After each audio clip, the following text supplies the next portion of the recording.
There we go. A little bit slow on the going live there. Hello, everybody. Welcome to the Hangout today. We are hanging out here from Phoenix, Arizona here. At least I'm hanging out from Phoenix, Arizona here. Where, John, are you hanging out from? Beautiful, wonderful Phoenix, Arizona. I'm assuming it's a beautiful day out. I haven't even looked out the window or left my bedroom yet, actually. I sat right down to the computer to start these hangouts with Paul this morning at 8 o'clock because we do a hangout for our network marketing business.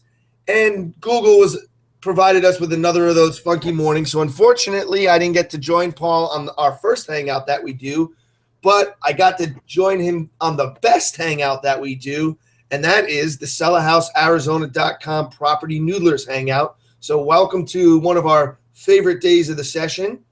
I say one of them because there's something to find wonderful about just about every single day of the session. And this is Wisdom Wednesday. So I'm sure that if you sit down, stay tuned, listen to what Paul and I have to say, you might just walk out of here with a gold nugget or something you can apply to your real estate business today that'll put some money in your pockets. So welcome to the hangout. Welcome, Paul. Yeah. How are you this morning? Why would we want to, why would anybody want to listen to us and what we have to say about wholesale real estate? Well, because we are the creators of the Property Noodler system. And John, what is a property noodler? Well, you ever see those guys, they call them catfish noodlers. It's a type of fisherman. Most guys, you ever go out fishing, you put your bait on the end of the hook, you cast it out into the water, and you kind of reel it in slow and flick your wrist and bring it back and reel it in and then cast it out again and then reel it in. And you could go all afternoon without a fish doing it this way. But the catfish noodlers, those guys, they know where the fish are in the river. So they just jump right in, take their fist, and literally shove it into the catfish's mouth and pull the catfish up out of the water attached to their arm. These guys aren't just baiting hooks, casting them out there and waiting. They're literally jumping in the water and pulling the fish up out of the water. And that's what our philosophy here is with the Property Noodlers team, is that we don't just wait for the phones to ring. We just don't, put out marketing pieces and wait for people to contact us. We literally jump out into their faces and literally bring the deal in. We go out and we bring the deal in. We just don't wait for it to happen. So that's what a property noodler is someone that jumps in and gets a deal without waiting for the phone to ring.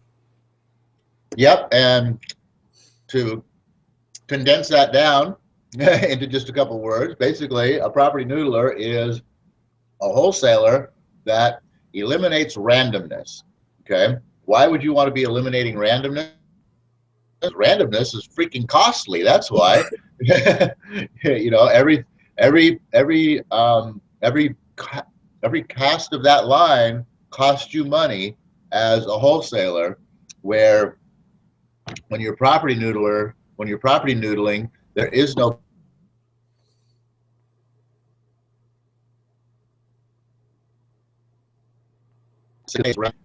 short version definition of a property noodler is, and not only eliminates randomness in getting deals and whatnot, but the property noodler system eliminates the randomness of, is this for you?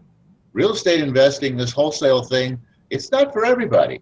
All right. And there's a key element that people who go out and buy education will come to learn eventually, that is the one piece to the puzzle that will cause them to suddenly go, I can't do this. I'll never be able to do this. This is not for me. All those things. With the Property Noodler system, we throw you right into the core of what that key element is, so you can figure it out right away. Is this something that is for me? Is this something that I'm willing to work for? Is this something that I can do? Or is this something that I can learn to do? Is this, am I the kind of person who can do the things that need to be done here? And we get you in here we put you right into that so that you can determine right away, without paying us a whole bunch of money up front, whether or not this truly is for you. So we eliminate the randomness, the guesswork of, trying to understand if this wholesale real estate thing is really, your bag. Because it's very important in life to understand and know as much, what it is that you do like and what it is that you do want, and what it is that you can do, as it is to know what it is that you don't like and what it is that you don't want and what it is that you can't do. I mean, if you know your limitations, you can excel at what you're good at. And if your limitations fall under the realm of what it takes to be successful here, and if you're not willing to, throw yourself into making some changes and adjustments to become, the kind of person who can do those things, then, it's not for you. And you want to know that right away without wasting a whole bunch of money first. So that's the other piece of the other piece of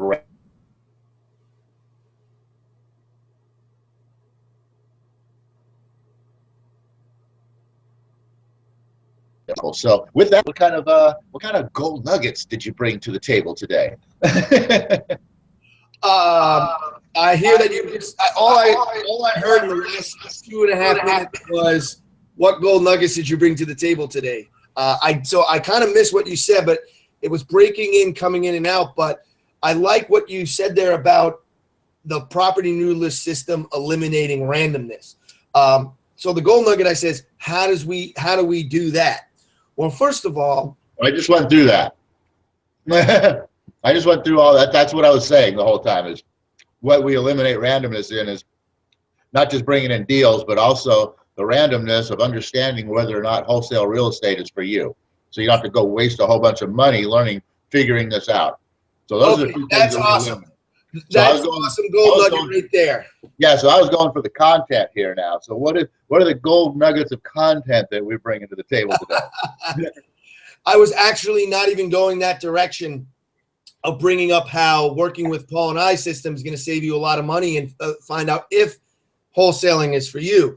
I was going to get into kind of a little bit of the marketing side and what makes a wholesale deal a wholesale deal.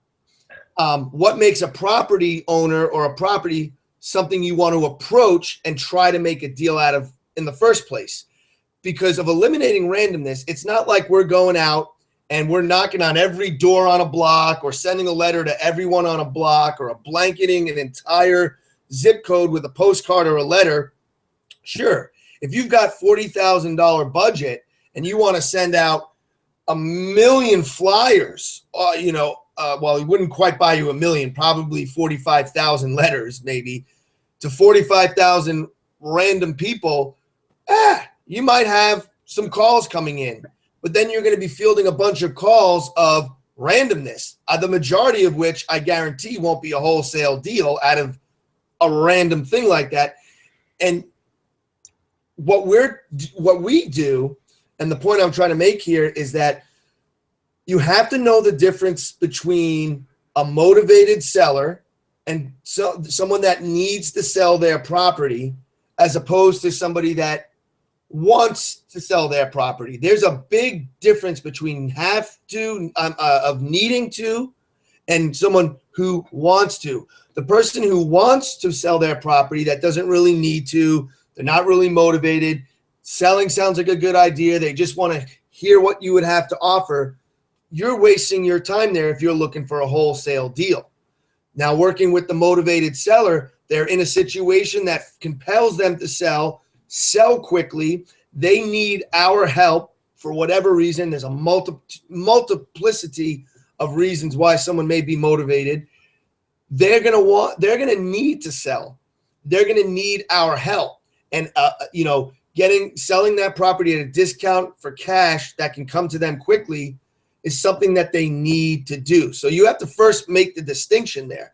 The awesome thing about property noodling, as Paul was mentioning, of eliminating the randomness, of not only finding out if this is the right business for you and saving you thousands of dollars, is that we have a system in a way to spot the motivation before we even approach the people. We know that when we get to that property, that first of all, it's free and clear, so that it's going to be a deal when we speak to these people. Because one of the things we eliminate too is the randomness of not knowing what's going on with the property.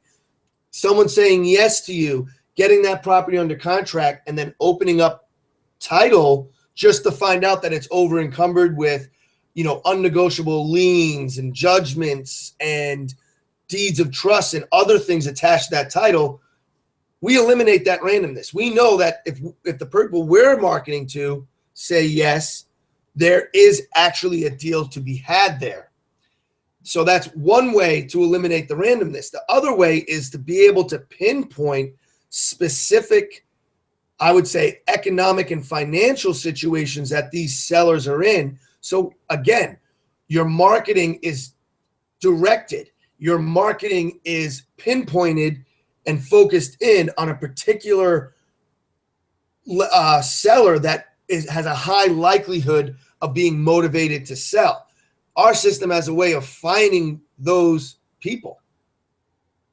So the gold nuggets here is that you understand the difference between motivated and wanting to sell, the need versus just want, and how to find those people and what some of those situations are, and knowing that when you get there, that if they say yes to you, there's actually a deal there.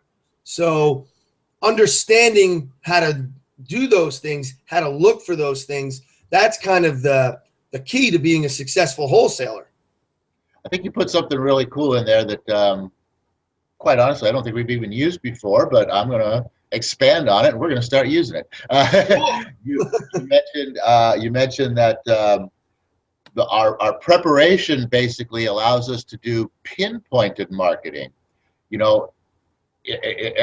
In your general educational, real estate investing educational materials, you'll a lot of times, and no, not a lot of times, I mean pretty much every time, always, all over the place, you'll hear about targeted marketing.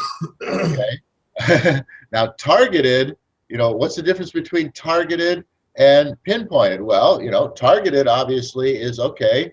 I'm not just shooting out into the forest. There's actually a deer standing there, right? So okay, so there's the target. It's way over there. I can see there's the deer. I'm shooting at the deer. It's right there somewhere. So all your bullets land within this range right here, and maybe one of them actually hits the deer.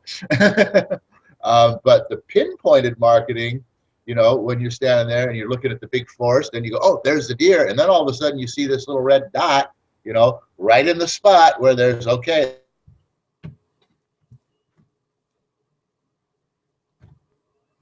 And deer. So kind of a difference between pinpointed marketing and targeted marketing is in wholesale real estate here is the fact that targeted marketing is really all about narrowing the field. I mean, the field is everything, right? I mean, pretty much every house and homeowner and property in your city, that's the field. So how do you narrow the field?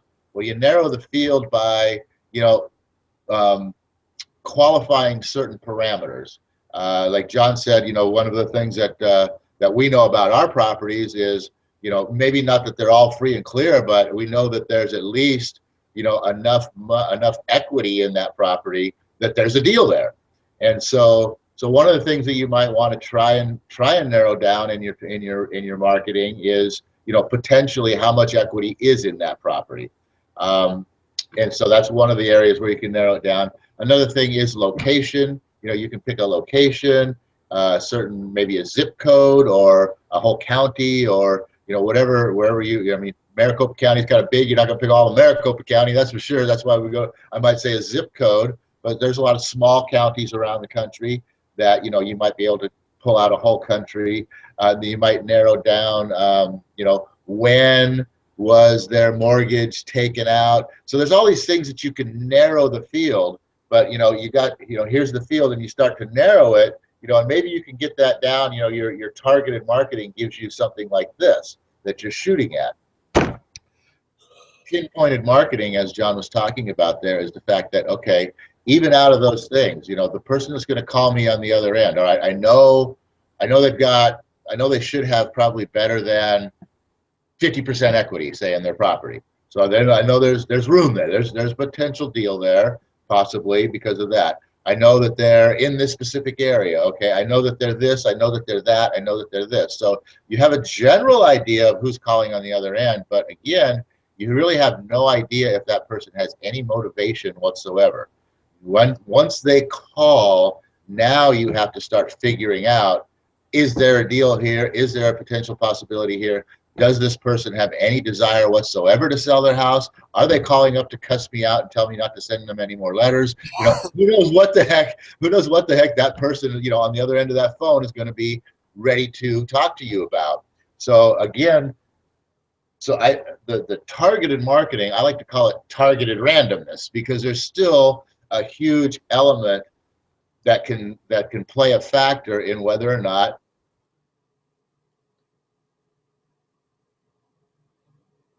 the person, needs to sell their house, like John said, and is ready to hear what you have to say, and isn't just fishing for information or wanting to know what their house is worth, or seeing if they can, seeing if you're a guy who's going to pay full value for their house, which, obviously as a wholesale, you're not paying anywhere close to full value. So you get all those things with your quote targeted marketing still left. It's all. Targeted marketing is a little bit different. Targeted marketing, instead of sitting on the boat and throwing your line over here and throwing your line over there, and you're in this vast ocean, you have no idea what's underneath there. You just drive out and you park it and you just start throwing your line around and hope there's something out there that bites. Targeted marketing is kind of like driving out to a place where you kind of know there's a congregation of fish, and you look down in the water and you see them and you go, okay, and you throw your net over the line, right? So you're going to get some fish in there. In that net, you still have no idea what kind of fish are going to be in that net, all right? So that's your targeted marketing. Pinpointed marketing, like you said, that would be like standing on the boat and looking at the fish with a spear in your hand and just diving in and going, got him. That would be pinpointed marketing. And as we talked about, like the property noodlers, which is why we use that term, the catfish noodlers. It's like jumping in the water, finding where exactly that fish is, and shoving your fish down its throat. That's the difference between total randomness, targeted marketing, and pinpointed marketing. What do you think? I think that's great that you broke it down that way. Targeted, there's targeted. Really, there's randomness, there's targeted randomness, and then there's pinpointed, targeted, awesome thing that we do. Just a little piece about targeted marketing, and I can kind of relate this to what you're going to find in most real estate programs out there. And any of you who have joining us who have a little experience with wholesaling, who's done some of the, I would say, generic marketing campaigns, one of the things you're always told to do is, and this would be my idea of target randomness, is, all right, what you're going to do is you're going to go get yourself a list of absentee owners, and you're going to mail to all those absentee owners, and your phone's going to ring off the hook and you're going to get a deal. And guess what? I'm going to tell you that's just not true. Just because that owner does not live in the house, how do you know that I'm not saying there is no motivation there. How do you know that they're motivated? Just because they don't live in that house? Maybe they got a renter in that house. Most of them do, paying them $900 a month. And here you are to give them a wholesale offer. What makes you think they're motivated to sell that property at a discount that's giving them a paycheck, $900 rent paycheck every month? So one of the broad things you always hear, which would fall right into the category of targeted randomness, is, all right, our target is absentee landlords. So as Paul said, you've got kind of what that funnel ahead of you. So your funnel's this wide, and maybe you've narrowed it, here's your big funnel, and you've narrowed it down to about this size, and you've captured all these absentee owners. But there's still the funnel's too wide right now. There's still too many in there. They need to be narrowed down. There are ways to narrow this stuff down, determining factors that will pinpoint the ones within that funnel that are the motivated ones, the ones that we want to go out and, like the catfish noodler, ram our fist down their throats and pull them out pull them in onto the shore and get them to sign a contract. Ways to kind of pinpoint down that targeted marketing list. First of all, is that if the home is being rented by an occupant, maybe you go for absentee owners that currently have eviction litigation going on for a tenant. That would be something to kind of narrow it down to. Okay, not only is he an absentee owner, he's now going through a costly eviction process. There's a higher level of motivation there because maybe he's sick of being a landlord because he's having to go through this eviction process. Another way to narrow it all down, you see, is, all right, this guy's going through an eviction process, but I find out that he owns 100 properties. This guy's a professional investor. This guy owns 100 properties. So you found a property and it's going through the eviction of an absentee owner, but you see he owns another 100. I personally would say he may be worth approaching, but he's not going to be that motivated because I'm sure with 100 properties, he's pretty used to the eviction process. So it's narrowing it down further. Like, okay, absentee owner, is the property vacant? We look at a profile for this person? Oh, look at that. On his personal residence, he was in pre-foreclosure and he just got out of it, or he has liens against him personally for the HOA or a credit card judgment. You can actually do some research here. That's what we do, not Paul and I personally, but the leads we're getting are we target and then we pinpoint within that scope certain parameters to kind of narrow down all that targeted randomness. And there's a lot more categories than just the absentee owner, but I feel that this is a really good example because most of the wholesaling programs out there are directing people to mail to absentee owners. And I'm saying we have a way, and the gold nugget here is you can target it down even further. Look for things about that property or that seller that's going to indicate a level of motivation. So the gold nugget here today really is to try and actually get to the gold nuggets. I don't know if you guys ever watched any of those gold shows on TV where they go out and they dig for gold with heavy equipment, but there's a big old giant apparatus. I mean, here's another comparison to wholesale real estate. It's like taking your bulldozer out there and grabbing up a big old scoop of dirt. You have no idea if there's any gold in there, right? So what do? You got to dump it into the machine and it starts shaking it all around. And what happens? All the little stuff falls through and the big boulders get rolled off to the side. Then it hits another layer and it moves over and it starts shaking all around or whatever it does. And now all of the little rocks get pushed out to the side. And then it goes to the next filter and all of the little the pebbles, get filtered out to the side, and now you got nothing left but sand, and now you got to get the gold out of the sand, and so that's sort of how the same way that your filtering here works is, you start with that big wide scope, and you pick out a category and you narrow it a little bit, and then you pick out something else in there, and you narrow it more, and you narrow it more, and you narrow it more, and you narrow it more by each one of the different things that you pull out. And like John said, there's definitely not just the generic sort of categories. If you can look a little bit deeper into some of the areas that actually sort of create that motivation, that's really where you're going to get from targeted to pinpointing, is if you can actually pluck out the, you've got it down to nothing but the sand here, but you still need to pull out the gold nuggets. If you can get that, if you can identify that motivating factor, that you can pluck those out of there, then you've really got some targeted marketing. And then once you've got that done and you start getting your deals, then it's time to celebrate. That's when you go out and you have a really good shot, a really good cigar, and a high quality shot, which is what we did last night. We actually had ourselves a little mastermind meeting at the at the cigar bar. It's a reward. You know, that's where I wanted to take this was towards a reward. Once you get, you know, your marketing out there, you're doing your deals and whatnot. You know, you're doing a lot of hard work.